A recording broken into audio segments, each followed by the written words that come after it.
We're putting the Ultramarines through their paces in this video and firing an excessive amount of bolter shots towards the enemy.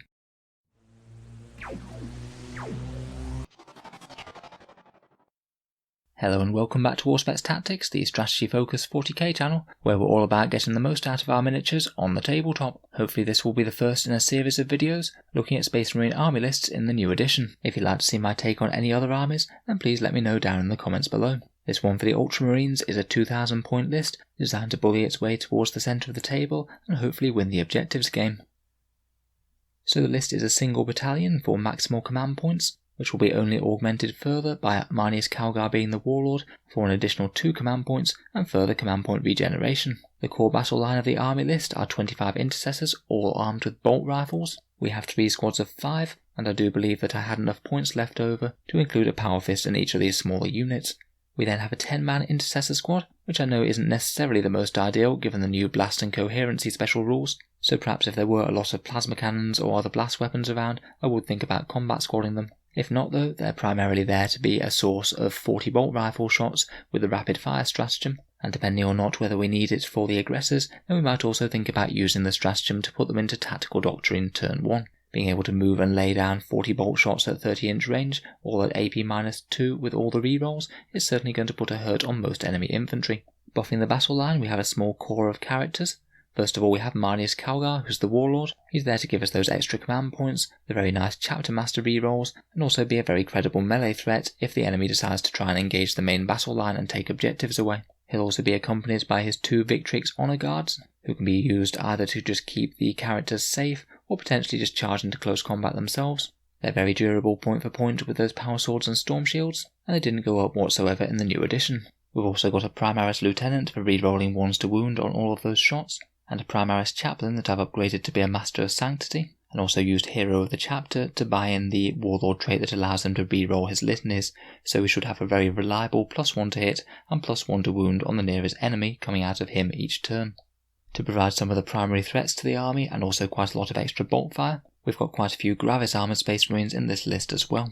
First up, and unsurprisingly for Ultramarines, we have a unit of 5 aggressors and a unit of 3 aggressors. I've dropped down from taking 6 aggressors to taking 5 aggressors typically, again for the coherency rules and the blast rules. I just think that you potentially lose quite a bit as well when you take the extra model now, despite gaining the extra shots for super synergy and stratagems. I'd honestly be quite flexible as to how I use the aggressors. Depending on the opponent and exactly how much firepower they had coming down range, I would potentially be happy to start them on the board, particularly if their mission deployment in question had any chance of them being able to move up and double tap, which they could potentially do turn 1 if the enemy was in range, again using that Ultramarine stratagem to put them in tactical doctrine for the turn. I'd be particularly inclined to do this if there was some good terrain on the table that blocked line of sight, allowing them to lurk for a turn and be pretty much guaranteed to at least get 1 turn of their damage dealing in. If they started on the board, they could also certainly add to the countercharge threat as well, with all of those power fist attacks with rerolls.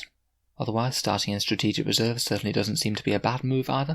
With the Ultramarines doctrine allowing them to move and double shoot, it means they could potentially turn up on the flanks or maybe even in the rear of the army on turn 3. And you're averaging 19 shots at strength 4 and AP-1 per guy. That will make virtually any enemy infantry go away in short order, and at least potentially worry other targets. If they can go for a charge out of strategic reserve, then so much the better.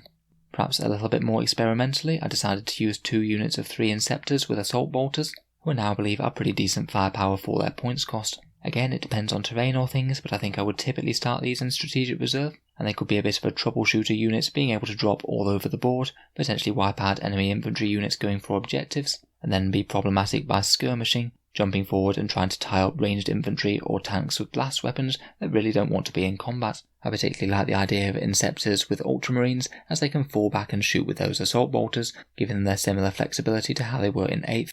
Next up, we have a squad of 5 Grav Devastators in a drop pod with an Armorium Cherub. I'm sure that these guys will be regularly making the rounds in 9th, and they do what they do very well and very cheaply, dropping in, using that gravitic amplification stratagem, and pretty much auto-deleting 1 hard target. In this list, I'd typically be aiming to drop them turn 2, when Scions of Guilliman is in effect, so they can move and shoot with no penalty, and hopefully to give us a turn to clear out some enemy chaff units with all the bolters, hopefully giving them a bit of a better drop side to get close and take out something vital in the core of the enemy army. I certainly wouldn't be against dropping them right next to Calgar as well if it made sense to, as then they could benefit from his reroll aura as well.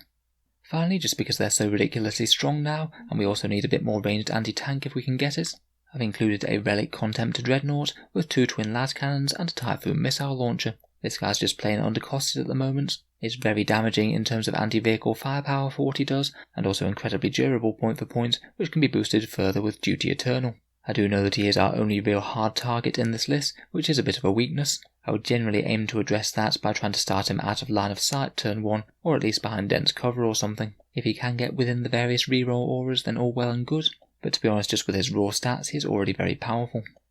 In terms of strengths, I think this list will be pretty decent at bullying the midfield of the board, with absolutely tons of fairly accurate anti-infantry fire with decent AP, with a lot of the units also being decently effective in close combat as well. Hopefully we should be a shoe-in on the objective game, just being able to clear out enemy infantry quite so easily, and having units that can easily turn up on the flanks or deep strike in to try and respond to however the enemy's moving. I also wouldn't say it gives up the most secondaries for many lists as well. A lot of the kill things secondaries are quite hard to max against it. We also have no psychers as well, which means that we could pick up Abhor the Witch if we wanted to.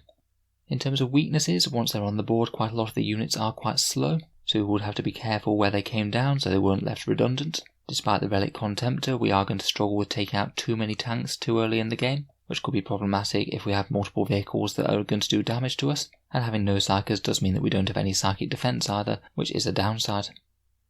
Overall though, I think it will be quite fun to play, and will give us a decent amount of tactical options that we could really try and use to react to the enemy. If you have any thoughts about how you might optimise or improve this list, then please let me know down in the comments below. I'm sure that there are efficiency changes that could be made. If you've enjoyed the video, then feel free to subscribe to Auspex Tactics for regular 40k related content coming out each day. And if you'd like to help support the channel, I'd just like to mention that I have an Element Games affiliate link which is down in the video description below.